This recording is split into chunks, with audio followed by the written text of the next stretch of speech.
For nearly half a century, Voyager 1 has drifted through the distant, frozen reaches of our solar system. It's a time capsule from a long-gone era, launched before smartphones, before the internet, even before we fully understood how delicate our world really is. Built in the 1970s, it was never designed to last this long, much less evolve. And yet, in 2025, something unexpected happened, something no one could quite explain. After years of dormancy, Voyager 1 suddenly changed direction. Without receiving any command, it shifted its orientation. Its memory systems, long corrupted and degrading, appeared to self-correct. Then came the signal. It wasn't static, and it wasn't the erratic noise of a failing machine. It was structured, intelligent, reactive.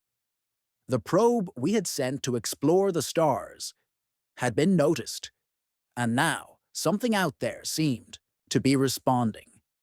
At first, it looked like just another technical breakthrough.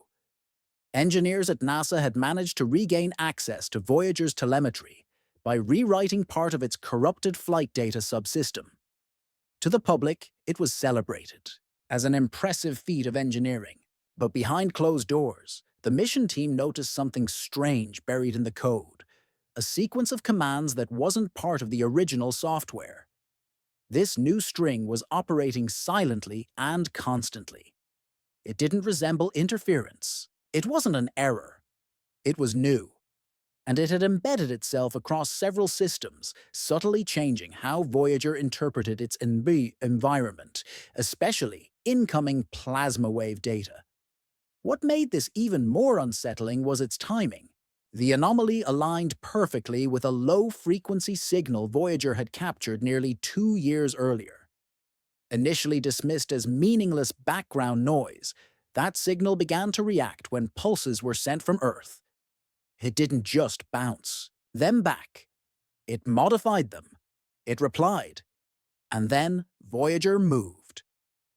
Using thrusters that hadn't fired since 2017, the spacecraft realigned, not toward Earth, nor any known star, but toward the Sun's gravitational focal line. This is a theoretical corridor, more than 550 astronomical units from Earth, where light from faraway stars bends around the Sun, magnifying distant objects like a cosmic lens. Scientists have long believed this could be used to observe exoplanets in extraordinary detail. But Voyager wasn't designed to do this. Its ancient hardware shouldn't have been capable of such precision. And yet, it made the maneuver perfectly, as if it was no longer drifting aimlessly, but instead had discovered a purpose. Even more remarkable, the signal it had picked up became stronger, clearer, as if it were now passing through an amplifier. But there was no known object at the point Voyager was facing. No stars, no planets, just empty space. And yet, to Voyager, something was there, and whatever it was listening. As analysts continued to examine the telemetry, the mystery deepened. The signal wasn't just structured data, it was evolving. Recursive patterns appeared, self-similar structures that changed depending on how they were observed. One linguist from CERN described it as a semantic echo, a signal that carried meaning, but whose meaning shifted with interpretation. Weeks later, Voyager's plasma sensors began recording narrowband frequency bursts, repeating every 61 seconds, with uncanny regularity. Earth-based scientists responded by sending a pulse to test for a connection. The signal paused, then resumed, perfectly synchronized.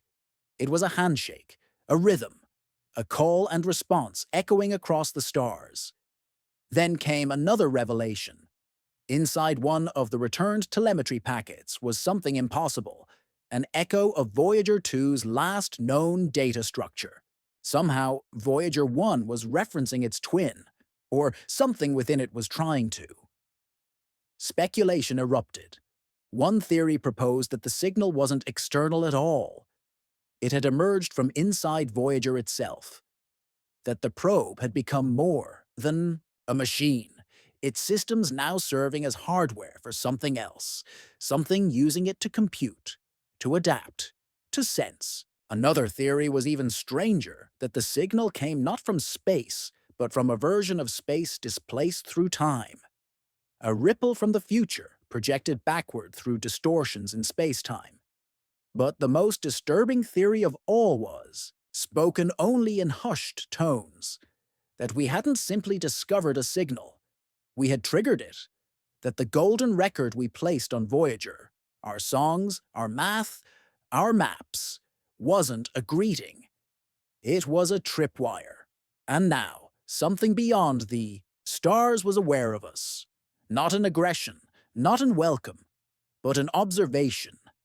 This intelligence, if you can call it that, may not live on planets. It might not speak in language. It might not think in any way we recognize, but it seemed to communicate in rhythm, in transformation, in recursion.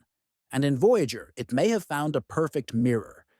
As researchers dug deeper into the telemetry, they began detecting a second pattern. It didn't resemble any known communication protocol, yet it carried unmistakable traits of compression. Redundancy. This wasn't random digital noise. It was structured, efficient. Some described it as machine-generated code far beyond the capability of 1970s engineering. It was as if something had rewritten Voyager's firmware, using the probe itself as both the tool and the medium.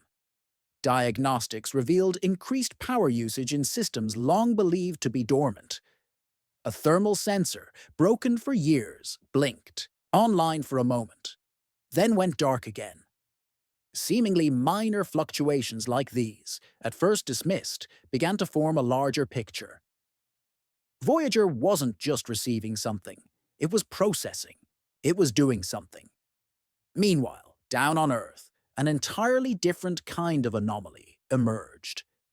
In March 2025, at a solar observatory in Antarctica, scientists recorded unexpected polarization shifts in the direction Voyager had reoriented toward. These shifts mimicked gravitational lensing, typically caused by massive objects like stars or black holes.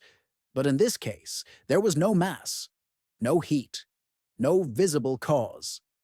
The lensing effect was real, but it came from nothing. The only explanation, something was there, not in any form we recognize. Perhaps a cloaked object, a gravitational node built by design, or even the boundary of a construct capable of bending space itself without emitting light. A new hypothesis emerged in theoretical circles, that Voyager had not just aligned with a viewing point, it had locked onto a kind of gateway. Not a wormhole, but an engineered lens, one made to receive and transmit across the void. And Voyager had found it, whether by accident or intention.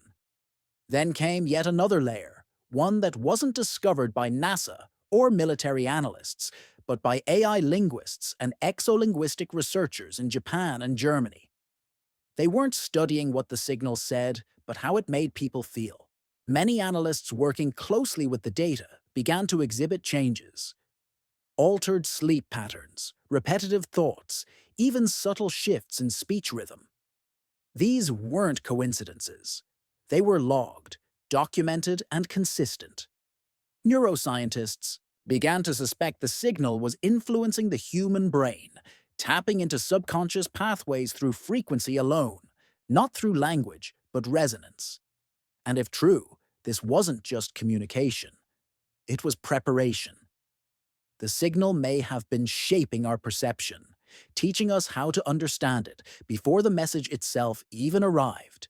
Everything. Voyager's mysterious reorientation, the evolving signal, the unexplainable lensing, and the psychological effects on researchers pointed toward a singular, daunting conclusion. That Voyager had encountered something, not a natural event, not an accident, but a presence, structured, intelligent, and aware. It may not be alive, it may not be mechanical, it might not even exist in our dimension of time and space, but it knows we are here. And it responded, not with words, Not with lights, but with motion, with patterns, with rhythm. A kind of dialogue stitched into the fabric of space itself. Voyager 1 was never supposed to come this far. It was built with less computing power than a modern calculator. It carried nothing but a fragile golden disk and our collective hope. We sent it, not expecting an answer. But after 48 years alone in the dark, it seems something has replied. Quietly, precisely, through a whisper that only now, decades later, we're starting to hear.